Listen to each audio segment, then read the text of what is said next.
I can almost swear that 75% of rice consumers have never seen how rice is being produced, neither have they seen it being milled.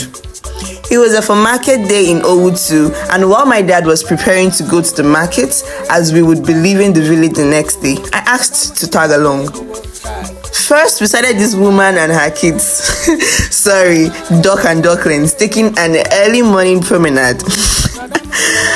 We first went to the rice mill, we went to price rice. They are usually sold in bushels. An old friend of my late mom was at the mill, engine as we call it, Bro Chima. I spoke to him and obtained permission, then I made videos of the process. If you look closely, you'll see that when the rice is poured, the machine separates the processed rice from the chaff. The chaff goes to the front while the rice comes out the other way. It is indeed an interesting process. Anyways, we couldn't buy because they only had a little quantity of milled rice, so we headed straight to the market.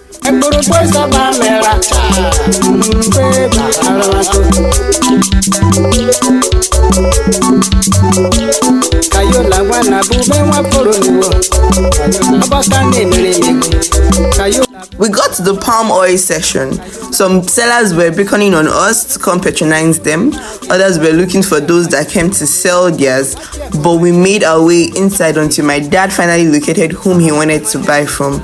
And while they haggled and bargained, I got to learn that there are two types of oil and that they are to be used for different things. I decided it must be why we complained of some oil without knowing we might have bought a wrong oil that may not necessarily be bad. We have a Wirewu and a Keteke. We saw a Puponri alias Ogo in Quantum, freshly plucked Ogo looking like freshly baked bread from Bokumat. We bought some for Ofe Wirewu. We bought all we needed and headed home. On our way, I asked my father to buy me a local snack, Azuma. He did. I later came back with my nephew and we bought my mayo konko. We window shopped for Gary and went home.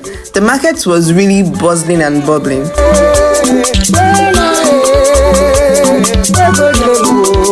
My sister cooked a sumptuous Iwirewu later in the day and we ate.